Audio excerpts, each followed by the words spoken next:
More than a dozen motorcycles destroyed and an entire assault group erased in a single morning. Burned frames scattered across open ground. No breakthrough. No new line gained. What Russia expected to be a fast-moving push ended as a silent field of wreckage before noon. This was not a major battle on the map, and no city changed hands. Yet the outcome exposed a far more dangerous reality on today's battlefield. Speed no longer protects infantry when the low sky is controlled and every movement is tracked. The Russian motorcycle unit moved quickly across open terrain, believing momentum could outrun danger. Instead, it entered a kill zone already shaped by Ukrainian reconnaissance drones and sniper teams waiting in place. Within minutes, a tactic built around mobility collapsed into immobility. Ukraine did not rely on a single weapon or a lucky moment. Snipers and FPV worked as one connected system that watched, selected, and struck with purpose. Each move was guided by information gathered long before the first trigger was pulled. This is the part often missed in raw combat footage. The real battle happened earlier, in the air, and in the data flow. The question now is uncomfortable and unavoidable. If a motorcycle assault can be erased this quickly, how long can ground attack doctrines built on speed and sacrifice survive in a war where unseen eyes decide who moves and who burns? Russian commanders have increasingly turned to motorcycle assault groups because traditional armored pushes are no longer surviving the approach to Ukrainian defensive lines. Heavy vehicles draw attention early, and once spotted they invite drones, artillery, and precision fire that can destroy an entire column before it reaches contact. Motorcycles offer a different logic. They are cheap, fast, and expendable, and they promise a way to move infantry across open ground without risking tanks that are harder to replace. In recent months, these light units have been used as probes, pathfinders, and shock elements meant to test Ukrainian positions and exploit any weakness that appears. The riders travel light, spread out, and rely on speed to cross danger zones that would be lethal to slower vehicles. From the Russian perspective, this approach is not about winning a decisive fight at once. It is about forcing contact quickly, confusing defenders, and creating small openings that heavier forces can later exploit. On paper, the idea has a certain logic. Motorcycles can slip through narrow gaps, move along field edges, and adjust direction faster than tracked vehicles. They also reduce the cost of failure, since losing a bike and its rider is seen as less damaging than losing a tank and its crew. This thinking explains why motorcycle units often move ahead of armored vehicles, acting as the first wave in an assault sequence. They are expected to trigger mines, draw fire, and reveal Ukrainian positions through enemy reaction. Once that information is gathered, follow-on forces are meant to strike with more weight. The problem begins when this theory meets the current battlefield reality. Ukraine now controls much of the low sky across contested sectors, and that control changes how movement is punished. Drones do not need a large target to be effective. They only need motion, heat, or a pattern that repeats. Motorcycle units depend on speed, but speed also creates clear tracks and predictable routes when terrain options are limited. Open ground that looks safe on a map becomes exposed when watched from above for hours. In such conditions, motorcycles stop being invisible. They become signals. Once a route is identified, every rider who follows it reinforces the same mistake. This is where the tactic begins to break down. The success of light assault units depends on surprise and uncertainty. When Ukrainian reconnaissance already knows where the group will pass, the advantage of speed disappears before the first shot is fired. What was meant to be a low-cost way to approach the line turns into a concentrated target. The battlefield context also matters. Ukraine has built layered defenses that do not rely on a single barrier. There are obstacles, observers, and strike assets linked by communication that moves faster than any motorcycle. This means a probing attack does not stay small for long. Once detected, it can be isolated and shaped into a trap rather than an opening. Russian units continue to use motorcycles because alternatives are worse. Armor losses remain high, and slow infantry advances suffer heavy casualties under constant observation. Motorcycles appear to offer choice in a narrow set of bad options. Yet that choice only works when the defender lacks full awareness. On a front where low-altitude surveillance is persistent, the very features that make motorcycles attractive also make them vulnerable. This is the context in which the recent ambush unfolded, and it explains why a tactic designed to avoid heavy losses instead led straight into destruction. Control of the battlefield in this engagement began long before any rifle was raised, because Ukrainian reconnaissance FPV were already shaping the fight from the air. These drones did not rush to strike or reveal their presence, but instead stayed at distance and watched the motorcycle unit move across open ground. Speed, spacing, and direction were tracked in real time, turning a fast-moving column into a set of predictable patterns. Each change in formation and each pause on the route added detail to a live picture that grew clearer by the minute. This early phase mattered more than any single shot that followed. By the time the riders approached the danger zone, their options were already narrowing without them knowing it. The drones observed which paths were favored, where the group slowed, and how terrain guided movement into shallow corridors. From above, open fields that seemed wide at ground level appeared limited and exposed. These observations were not stored for later analysis. They were passed forward immediately to sniper teams preparing on the ground. With this stream of information, snipers did not need to guess where to wait. They moved into position ahead of time, choosing angles that covered likely choke points and lines of advance. This removed the need for reactive decisions under fire. Instead of responding to contact, the shooters were ready before the first rider crossed into range. This difference defined the engagement.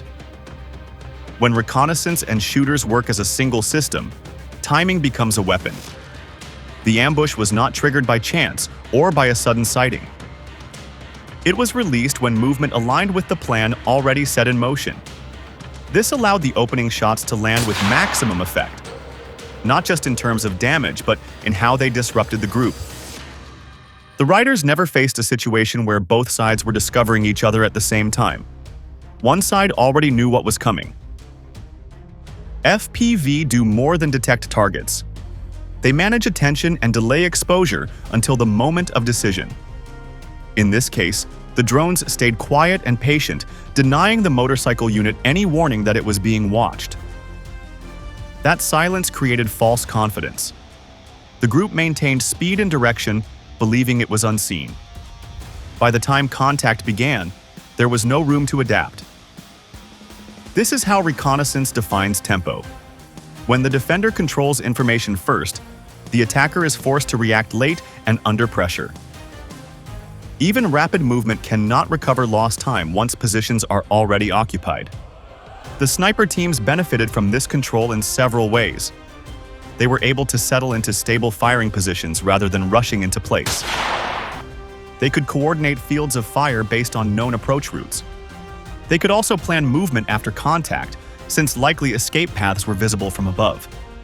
This reduced uncertainty during the most dangerous moments of the fight. The motorcycle unit, by contrast, operated with incomplete awareness. Riders relied on speed and dispersion to survive, but neither helped once the route itself was compromised. Every meter gained simply carried them deeper into a space that had already been mapped and prepared. The result was an engagement where initiative never shifted. There was no moment when the attackers seized control of events. Information stayed with the defenders from start to finish. This is the core lesson of the encounter. In modern war, the side that sees first does not need to strike first. It can wait, shape conditions, and decide when movement ends. When FPV provide that level of control, the battle is often decided before the first gunshot is heard. The engagement changed the moment the first shot landed, because it was not meant to start a firefight but to break the structure of the advance. The leading rider was hit cleanly, and the motorcycle lost balance and slid into the dirt, blocking the narrow line the unit was following. That single impact disrupted spacing and forced the riders behind to slow down at the worst possible point. Momentum vanished in seconds, and what had been a fast-moving group became a cluster of confused individuals reacting at different speeds. Some riders tried to stop while others attempted to steer around the wreck, and a few accelerated without knowing where safety might be. That split created the exact conditions the sniper teams were waiting for. The follow-up shots did not chase bodies. They targeted roles. Riders who tried to regroup were engaged first, since regrouping restores control. Those who slowed to look back became visible longer, turning hesitation into exposure. Shots were timed to extend confusion rather than end the fight quickly. Each impact added stress and uncertainty, and that pressure spread through the group faster than any command could. The motorcycles were still running, but coordination was gone. Engines made noise, dust rose, and movement became erratic. In this phase, speed turned from protection into a problem. Fast movement without direction increased separation, and separation made mutual support impossible. Riders who tried to sprint away drew attention through sound and motion, while those who stopped became fixed points in open terrain. There was no safe choice once the pattern collapsed. The snipers exploited this imbalance by controlling timing. Shots came in measured intervals rather than a rapid burst. This spacing prevented the unit from understanding how many shooters were involved or where they were positioned. The absence of clear answers fed panic. When soldiers cannot locate the threat, every direction feels dangerous. The unit began to fragment further, with individuals acting on instinct rather than plan. Some sought cover that did not exist. Others abandoned motorcycles to run on foot, which only slowed them further. The key effect was psychological as much as physical. The motorcycles still had fuel and open ground ahead, but the riders no longer trusted speed to save them. That hesitation allowed the snipers to maintain control without rushing. As the sequence continued, the engagement stopped being a clash and became a process. Targets appeared, paused, and disappeared in predictable ways driven by fear rather than tactics. The light formation that was meant to flow around obstacles became stuck in its own reactions. Within a short time, the unit was no longer advancing at all. It was surviving minute by minute. This is how a light force becomes a fixed target. Once movement loses coherence, even small teams can dominate a larger group. The motorcycles did not fail because they were fragile machines. They failed because their advantage depends on intact rhythm. When that rhythm was shattered by a single deliberate shot, everything that followed became inevitable. The engagement shows how modern ambushes aim to dismantle behavior before destroying hardware. By the time the last shots landed, the fight was already decided. Speed had been neutralized, direction had dissolved, and a mobile assault had been reduced to scattered figures trapped in open ground. Russian forces responded with fire almost immediately, but the reaction revealed a deeper problem than simple surprise. Small arms were raised and rounds were sent toward tree lines and open ground, yet no one could point to a confirmed sniper position. The sound of shots came from different directions, and each burst of return fire was based on assumption rather than location. Without a clear target, volume replaced accuracy, and that shift wasted time while stress continued to build. Calls for indirect fire followed soon after, but those requests faced the same limitation. Artillery and mortar crews depend on reliable coordinates, and in this engagement such data never settled into something usable. Sniper teams shifted position after each engagement, which meant that by the time fire support was requested, the threat had already moved. Rounds landed where the danger had been moments earlier, not where it existed now. This created a widening gap between effort and effect. Infantry units on the ground felt active because they were firing, yet nothing changed in their favor. The shooters remained unseen, and the pressure did not ease. Radio traffic grew louder and less clear as commands overlapped. Some voices demanded suppression while others asked for direction, and none could offer a stable picture of the fight. In this environment, coordination collapsed.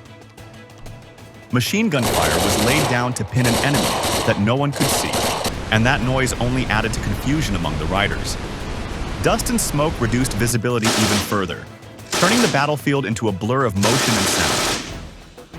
Every shot fired without feedback increased doubt. The problem was not lack of firepower. Weapons were available, ammunition was present, and support assets were within range. Snipers chose when to engage and when to pause, while Russian units reacted to each impact without shaping the flow. The attackers were trapped in a cycle of response that never caught up to the threat. Each attempt to assert pressure exposed new movements, which were then observed and exploited. This turned defensive fire into a signal rather than protection. Attempts to regroup under cover only drew attention to clusters of movement. When units tried to pull back, retreat routes were just as exposed as the advance path. There was no safe phase where control could be re-established. Indirect fire was meant to reset the situation, but instead, it underlined the imbalance. Explosions did not silence the snipers, and the firing points remained flexible and elusive. The more the Russian side attempted to force control through volume, the more obvious the lack of direction became.